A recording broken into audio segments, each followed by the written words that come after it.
इक्यासी UK battalion के 10 दिवसीय वार्षिक शिविर में रविवार को रेड क्रॉस समिति तथा फायर ब्रिगेड ने एनसीसी कैडेटों को कई जानकारियां प्रदान की।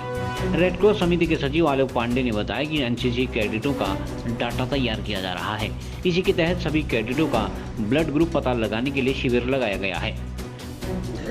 सर 81 यूके बटालियन जो हमारी है एनसीसी की, उसका यहाँ पर 10 दिवसीय कैंप चल रहा है और कर्नल भंडारी साहब के माध्यम से हमें ये जानकारी मिली कि कुछ हमारे जो दूर दराज के बच्चे हैं जिनको कि वहाँ फैसिलिटी नहीं मिल पाती है अपने ब्लड का ग्रुप पता करने के लिए, और वहाँ पर काफ़ी पैसा भी उस पर लग जाता है। तो हम लोगों को ये जानकारी उनके माध्यम से मिली, तो हमारे माध्यम से एक यहाँ पर कैंप लगाया गया है जिसमें कि मूल नारायण पैथ लैब जो हमारी है, जो हमारे कैलाश कोरंगा जी हैं, जो हमारे वरिष्ठ सदस्य भी हैं भारतीय रेड क्रॉस समिति की, उनके माध्यम से सहयोग दिया गया है और ये कैंप यहाँ पर चल रहा है। अभी हमारे 115 से ज़्यादा हमारे जो कैडेट्स हैं उनके द्वारा यहाँ पर अपनी रक्त समूह की जाँच कराई जा चुकी है। मैं आपको बताना चाहूँगा कि भारतीय रेड क्रॉस समिति जो रक्त पीड़ित हैं उनको लगातार सहायता करती आई है और उसके लिए हम एक डायरेक्टरी बना रहे हैं, जो कि हमारे पास 5000 लोगों के ग्रुप की डायरेक्टरी हमारे पास अवेलेबल है। तो ये बच्चे भी उसके हिस्सा आने वाले समय में बनेंगे और इसी के लिए ये क्या बोलते हैं रक्त जाँच का समूह जो जाँच है वो यहाँ पर कराई जा रही है। इसके साथ ही हम लोग जो विद्यालय हैं उसमें भी अब जो रक्त समूह है उसकी जांच करवा रहे हैं। इस कड़ी में हमने अभी इसी विगत हफ्ते में पगना के जो हमारा हाई स्कूल है वहाँ भी ये रक्त समूह की जांच करवाई है। तो इस तरीके से जो हमारे दूर दराज के बच्चे हैं उन सभी की रक्त समूह की जांच कराई जाएगी और कोशिश की जाएगी कि हमारे जनपद में कभी भी रक्त की कमी ना पड़े और हमारे रक्त पीड़ित को समय रहते रक्त मिल सके। एनसीसी के लेफ्टिनेंट सुनील पांडे ने बताया कि 10 दिवसीय शिविर कैडेटों में जोश, ऊर्जा व अनुशासन का संचार करेगा।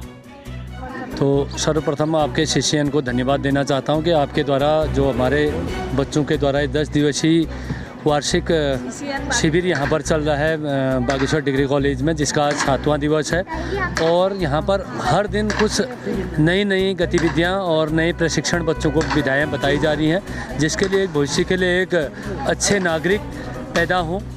और जिसमें मुख्य रूप से सबसे आकर्षक चीज़ें थी जो रिवर क्रॉसिंग कैसे कराई जाए, जो एसडीआरएफ की तरह से बताया गया और अपने कमांडिंग अधिकारी श्रीमान कर्नल भंडारी जी के द्वारा नित्य कुछ नई चीज़ें यहाँ पर करवाई जा रही हैं प्रशिक्षण में। और अभी हमारे 320 कैडेट पूरे बेरीनाग, सामा, मैगडी स्टेट और पूरे बागेश्वर जनपद से 320 कैडेट यहाँ पर प्रतिभाग कर रहे हैं, जिसमें हमारे क्लास 9th से लेकर के कॉलेज तक के बच्चे यहाँ पर हैं।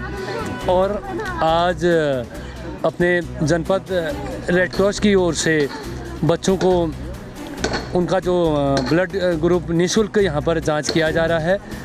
और साथ ही में आज ही क्या कहते हैं फायर ब्रिगेड की टीम भी आई थी, उनके द्वारा भी तमाम चीज़ें बताई गई। और हमारा यहाँ पर जो ब्लड ग्रुप का सबसे बड़ा उद्देश्य है, आम बच्चा कहीं पर भी ब्लड डोनेशन करने में उसको एक संकोच होता है, लेकिन एक एनसीसी का कैडेट ऐसा है कि निस्वार्थ भावना से जहाँ पर भी समाज में उसकी आवश्यकता पड़ेगी तो वो वहाँ पर तैयार रहता है। तो उसके लिए हमारे पास पूरे डिस्ट्रिक्ट में एक कलेक्शन के रूप में कभी भी आवश्यकता पड़ने पर अलग अलग ग्रुप के जो बच्चे हैं ब्लड ग्रुप के, वो मिल सकते हैं हमें।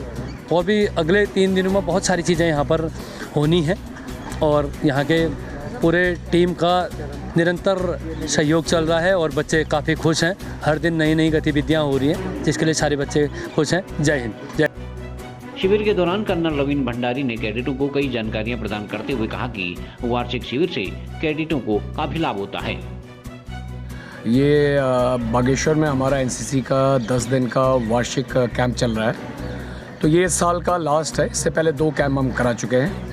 इसमें हमने इस बार एक कोशिश की है कि जो भी काम करना है प्रैक्टिकल तरीके से कराएं। उसमें पहली कड़ी थी कि जो हमने कैडेट्स को युद्ध अभ्यास सिखाया, सेक्शन फॉर्मेशंस, तो उसका हमने डेमोन्स्ट्रेशन किया था 3 दिन पहले, जिसमें कोशिश ये की गई है कि हर बच्चा कि ये उसको पता रहे कि कैसे सेक्शन में मूव करना है, चाहे वो एरो हेड हो, कोई भी फॉर्मेशन हो। उसके बाद सेकंड हमने जो कार्रवाई की है कि सरयू को रिवर सरयू को अगर पार करना है या कहीं आप टापू में फंस गए हैं तो जिला आपदा और एसडीआरएफ के साथ मिलके ये अमेजिंग कोऑर्डिनेशन है सारे स्टेट गवर्नमेंट का, ऑल एजेंसीज़ का और हमारे जो भविष्य है कि जो यहाँ के युवा हैं करीब 350 वो पिथौरागढ़ के कोने से लेके पौड़ीधार तक इस वाले स्प्रेड से आए हुए हैं और इन सब से मिल के प्रैक्टिकली हम ये कार्रवाई करवा रहे हैं। उसी कड़ी में आज लास्ट 2 जो चीज़ थी उसमें आज तो एक ब्लड बैंक है। तो ये अमेजिंग है कि जो गरीब बच्चे हैं दूर दराज के, जिन्हें आज तक जैसे नाम आपको नहीं पता वैसे इनको पता नहीं थी ब्लड की आइडेंटिटी क्या है, आज अभी तक 110 करीब कैडेट्स अपना ब्लड ग्रुप और कि क्या वो बी पॉजिटिव है ओ नेगेटिव है जान चुका है। फिर आज जो है कि हमारी फायर बागेश्वर फायर सर्विसेज, तो उन्होंने प्रैक्टिकली आग कैसे बुझाना है, कितने प्रकार होंगे, क्या तरीके हैं, क्या वो, तो उसका एक प्रैक्टिकल डेमोन्स्ट्रेशन भी दिया और क्लासेस भी ली। उससे क्या है कि जब तक क्योंकि यहाँ एरियाज दूर दूर हैं, तो जब तक ये फ़ोन आता है 100 नंबर पे या कोई बताता है, उतनी देर में हमारे जो युवा हैं जहाँ दूर दराज के गाँव में कुछ ना कुछ अपना कंट्रीब्यूशन दे पाएंगे। Thank you. इधर फायर ब्रिगेड ने भी आग बुझाने के तरीकों के बारे में बताते हुए आपदा प्रबंधन की जानकारी प्रदान की। CCN न्यूज के लिए ब्यूरो रिपोर्ट बागेश्वर।